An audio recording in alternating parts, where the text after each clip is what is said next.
Let's get physical. It's Jordan here, backing in with this week's update on all the physical releases coming to the Nintendo Switch December the 1st until the 5th. Let's see what we've got this week. Octopath Traveler 0 is a meaty JRPG to end the year with, and while some may question how this fits in with the other two in terms of importance, I think we can expect a quality time regardless. It's just another spin on the format with a creatable character and a town building element that seems to be a key part of the gameplay. But there are still 8 recruitable characters out there, and it's based off some mechanics of one of the mobile games, but blown up on a big screen. It's releasing on Nintendo Switch, PlayStation 5, Xbox Series X physically, and on Nintendo Switch 2, but as a game key. Boom! But my executive producers, Danielle O, Big Bruno, Joshua L, Alolo Jojo, Michael Del Polito, Firm Returns, Robotech, Precision Plague, Kevin W, and Rose have chosen this as their pick of the week. Metroid Prime 4 Beyond is releasing this week on Nintendo Switch and Nintendo Switch 2 on a proper cartridge. I think the more we've seen of this, the more concerns people have had with it. Just some small things like the open world emptiness, the Pixar sidekicks. I personally am hopeful that it's just a case of, we've waited so long that the nerves are starting to get at us. I'm sure it'll come together excellently in the end. In fact, when reviews drop, probably on Tuesday or Wednesday, whenever that is, I am sure it's going to be universally loved. It's been almost 20 years since the last proper Metroid Prime game, and so they're going to go all out with this one, and it's going to be one of the must-have titles not only for the Nintendo Switch, but the Nintendo Switch 2 especially, thanks to the performance boosts. And my executive producers, Dead Bunny's YouTube, Jimmy A. Guerrero, Sora Cat, Lewis K, Josh Foot, Instacritic, Punky Dooster, Jake Vav, God of Resin, Azrath, Viz, Adamantium, Vey, Dane Wilkinson, The Nemo 6, Thorn Metal Luna, These Nuts, and my brand new executive OGCIB have chosen this as their pick of the week.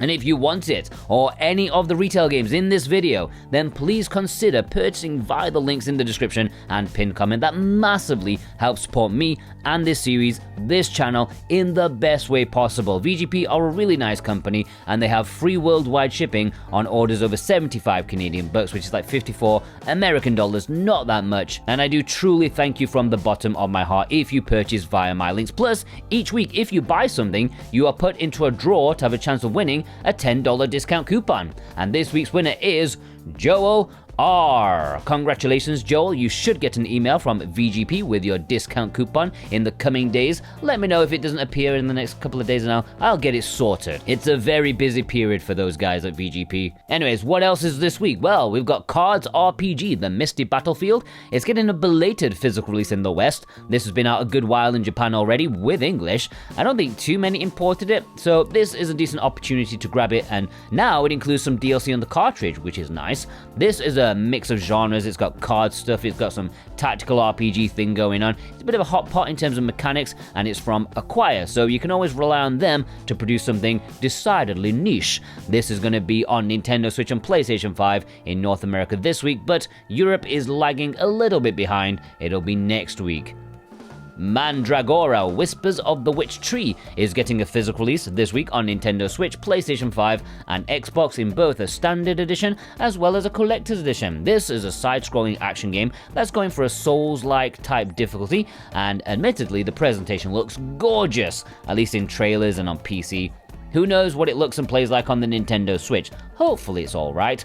Not really my type of game, but it's definitely going for the popular indie trappings of the modern era. I'm just surprised there's no deck building going on. What you thinking of?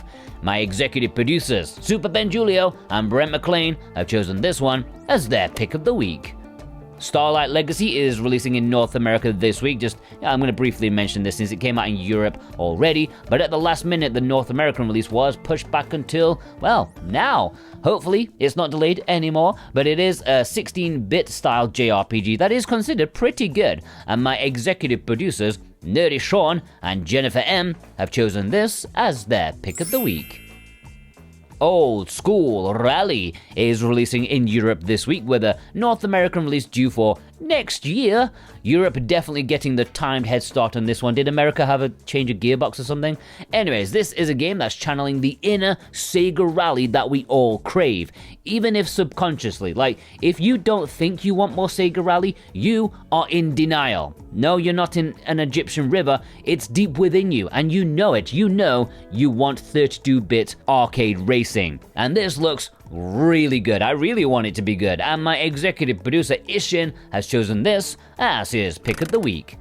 A quick mention to Assassin's Creed Shadows, which is releasing this week on Nintendo Switch 2, has a game key. Alright, the low print limited pre-orders. What have we got? Well, Pinball FX, Williams, Pinball Anthology 1 and 2. It's a very long-winded title. From Limited Run Games, it's their only game in this video, or I should technically say it's games because they are being released separately, Volume 1 and 2. Each one contains video game adaptations of real-life pinball machines, some legendary ones in there too. Each anthology contains 14 pinball machines, which is a surprising amount for me. I was expecting like 5 prior to looking into them, so yeah, I think this is going to be an essential purchase, or purchases, for pinball fans. They're made by Zen, who, you know, they have their critics, but, you know, despite their usual lack of consumer awareness, they do make good pinball, and you can pre-order these right now on Switch or PlayStation 5 at Limited Run Games, and my executive producer, Jeddah Crow, has chosen these as his pick of the week. Alright, the import section, Play Asia territory. Yeah, if you want to import any of these games in Japan or Asia, then you can do so via my Play Asia links, and if you click my link, you can also get 5% off if you use my code Jordan2025. Run for the money, Hunters vs Runners. Can you win as either? Might be one of the worst looking games to ever get a physical release, at least in my opinion. I've not played it, obviously. Maybe I'm wrong. Maybe it's amazing and a masterpiece, but it looks truly terrible in the trailer. It's based off a Japanese TV game show, and it looks to be like a game of hide and seek, and it will have English, unlike the other games in the series on the Switch. Football Manager 26 Touch is getting a physical release in Japan this week on Nintendo Switch. In Europe, this did release on PlayStation 5, but not Switch. So if you want the Switch version to manage Sheffield Wednesday to Champions League glory, as you should do on the go physically, then this will be the one you want. You want the Japanese physical release. It will play in English. I know the PC release got an absolute ton of negativity, one of the most negatively reviewed Steam games in history, but I don't know about this Touch release. Maybe it's a masterpiece too. Who knows? But my executive producer, Dave Huswaite, has chosen this as his pick of the week. Hyperdimension Neptunia Rebirth Collection Pack is releasing this week, and this is basically the 3 Neptunia Rebirth games that they recently sent out being bundled together in one cover sleeve. I think you're saving like a couple of bucks this way too, so it is a decent way to get these games in English physically if you didn't import them already. And my executive producers, Surfacing for Air, Dave Horworth, Ghost Bune, and G Bautista 100 have chosen this as their pick of the week. Nightmare the Lunatic is releasing in Japan this week, but unless you have an immense desire to play it immediately, you may want to wait, since there is a Western release coming at some point too. It's been announced that there's no date as of yet, but it will probably have Western tax on it. This Japanese release will probably be cheaper, but either way, you can make your choice. You can buy this Japanese version now because it'll play in English, or you can wait for the Western one. And it looks like a pretty solid action game, and my executive producer, Cartoon Soren, has chosen this as his pick of the week. Azura's Crystal, a quick mention to this, which is getting a release in Japan this week, after already getting an Asian release earlier this year. It plays in English. There is a PlayStation 5 edition in the West, but if you want it on Switch, you will have to import it. Japan is also getting these games, and Asia is also getting one too. The first two do not have English. The last one we have already in the West, and it's quite cheap now. Before we get into the community spotlight, if you're new here and you like physical video games, well, you know what you should do? You subscribe to this channel. It will be the best thing you do today, I promise you, okay? You get lots of news, information, announcements, which are, I think I've just said 3 things that are basically the same, but you get opinions, alerts, things like that, everything to do with physical media. You won't want to miss it. Executive producer Dead Bunny's YouTube sent in this photo with "Have a nice death." You can tell I'm paranoid about YouTube when I'm scared to say the word death. Death, not death. Daniel C. sent in this photo with a healthy mix of Switch and Switch 2 releases. Valette I thought would make like the top 10 imports of this year, but I'm not sure it will. I haven't done a final count as of yet, but this B-budget JRPG may not actually make the list. Cost71 sent in this photo showing off the collector's edition for Bayonetta 3, which I'm really shocked is still in stock on Nintendo Store, at least in North America. That's kinda crazy. Dabro90 sent in this photo with a fine selection of games. Has anyone played Phantom Brave on the Switch 2? Does it run well at all? Because the Switch 1 version looks terrible. Executive producer Cartoon Soren sent in this photo showing off Maliki, Poison of the Past, which is definitely a super obscure release.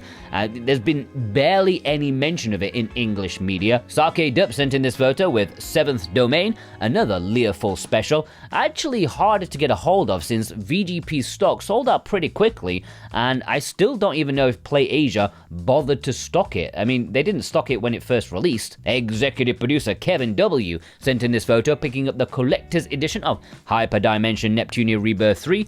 Both this and the second game still have the collector's edition in stock at PlayAsia. Executive producer Super Ben Julio sent in this festive photo showing off Ministry of Broadcast. I think my man in Japan, Vei, sent me a copy of this in the past. I think it was him. And the artwork, as dystopian as it is, you can't deny it's festive.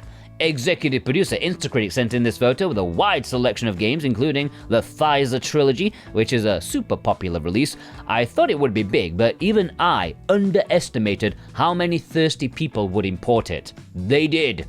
Franco F sent in this photo with some alternative cover versions of some limited run games that were sold at like Comic-Con or whatever, and they actually have the original artwork for Fear Effect, which actually look like the characters. Ain't that a bonus? Executive producer Vei, my man in Japan, sent in this photo picking up R-Type Delta Boosted HD, which, as sure as the sun will rise, City Connection ports will always have their critics. Yes, apparently, this was pretty much built from the ground up, and it is not perfect. Steven665 sent in this wealth of games, maybe taking advantage of VGP's Black Friday deals because they just had a ton of those outright games. They were heavily discounted, some of them to like $7. Not bad if you're a full setter or you've got some young kids. Pericles M sent in this photo, many of which were from his trip to Japan. Sneaking in a copy of Samurai Maiden there. I see her at the back, don't be shy. The One sent in this photo with Kirby Air Riders. I haven't counted, but it feels like we've had a lot more Hades 2 submissions compared to Kirby Air Riders. That probably doesn't reflect the general public, but it's still a bit surprising to see. Devil Angel sent in this photo with Detective Dotson. I'm surprised to actually see this one pop up at all. It's not the only one this week either. I thought it would be left to import obscurity. McLaren sent in this photo picking up Desertopia Mecha Ritz from Strictly Limited, finally getting it out of the door, and VGP still have stock of this collector's edition if you want it. Twig E sent in this photo picking up some VGNY soft games. They're always quietly trucking away, pumping out some obscure physicals. 90% shmups these days, but that's cool. Executive producer D's Nuts sent in these two games. Knights of Azura was a very early Switch release from Koei, almost during like the small dark days of the Switch. I mean, the first year was fantastic and stuff, but if you weren't into first-party titles, there wasn't that much to pick up, and you'd probably pick up something like this. Executive producer Surfacing for Air sent in this photo picking up a bunch of great games, most of them fairly recent too. I wonder if we're going to see as many Dragon Quest 1 and 2s as we did 3 when that came out. Executive producer Fern Returns sent in this photo. Every time I see Shovel Knight, it just makes me want to whip out my 3DS. I will always associate that game with the 3DS. They go hand in hand. Executive producer Dave Horworth sent in this photo, and it made me smile not only because of the Neo Geo goodness, but also Kamen Rider. That's a fun, C-tier budget game, something you'd find on the PlayStation 2 back in the day, which, that always makes me happy. Kresolak sent in this photo, picking up Touhou Mahjong, an actual, proper Mahjong game with Touhou characters, and in English. What timeline are we living in? Alright, let's have a roundup. Illogicool. Michael H. Datman. The Esoteric Camel. Pabs, Lindsay S, Axeru, Matt Hawk 110, Paul S, Bill R, Sully, Robin H, Superman 2K, Gundam Base EX, Cultured Weeb, Needless Dragon, Bub, Polaire TM.